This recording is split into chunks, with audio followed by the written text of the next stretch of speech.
देवमाता रेस्टॉरंटला आलेली आहे आणि इथे त्या छोटे जे व्यवसाय करणारे आहेत आपण त्यांना विचारूया कशा प्रकारे त्यांना अडचणींना तोंड द्यावे लागत आहे। आता सध्या इराण अमेरिका युद्ध चालू आहे, याच्यामध्ये पेट्रोलचे भाव तर वाढलेलेच आहे, पण गॅसचा एक बऱ्या प्रमाणामध्ये तुटवडा निर्माण होत राहिलेला आहे। तर मला सांगाल का आपल्या व्यावसायिक लोकांना कशा प्रकारे ह्या अडचणींना तोंड द्यावे लागत आहे?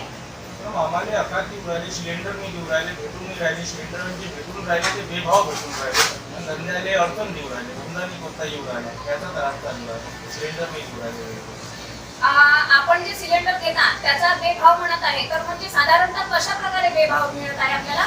हे असं आहे का तुम्हाला जर घ्यायचं असेल तर त्यांचे भाव आहे, जे भाव ते सांगून राहिले ते भाव घ्या, नाही तर मग तुमच्यासाठी मालच नाही आहे, म्हणजे मालच नाही आलेला आहे। जे रेट होते त्याच्यापेक्षा 40 आणि 50% पेक्षा वर भाव देऊ राहिले, त्याचा सिलेंडर आम्हाला घ्यायला। आणि व्यवसायावरती परिणाम कसा होऊन राहिलेला आहे तुम्हाला? व्यवसायावर परिणाम म्हणजे काय, आपण वस्तू विकून राहिलो नाही विकून राहिलो असं झालेलं आहे, त्याच्यावर प्रॉफिट नाही राहिलेला आहे, आमचा रोजचा हे लॉसच चालू आहे। आम्ही धंदाही नाही करू शकतो आणि बंदही करू शकतो, त्यामुळे घेऊ लागले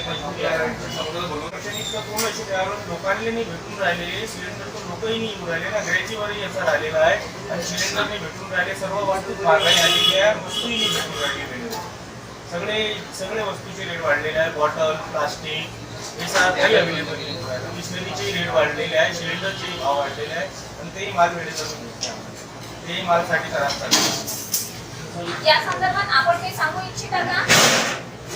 सांगू इच्छित आहे का बा आपले पहिले जसे सिलेंडर भेटले पाहिजे होते तसे जर भेटले असते, रेट ते राहिलं असतं तर फीट नाही आली असते, भाव खूप जास्त वाढलेले आहे, भाव 3-2 झालेले आहे सिलेंडरचे।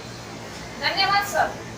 व्यवसायामध्ये कशा प्रकारे अडचणी जात आहे हे आपण इथे आल्यानंतर बघितलेलं आहे की यांना सामान्य गृहिणींना तर अडचण जातच आहे, पण व्यावसायिक लोकांना सुद्धा याच्या मधनं बाहेर कसं पडावं हा मोठा प्रश्न पडलेला आहे। मी रिपोर्टर स्मिता टाले, RRC नेटवर्क।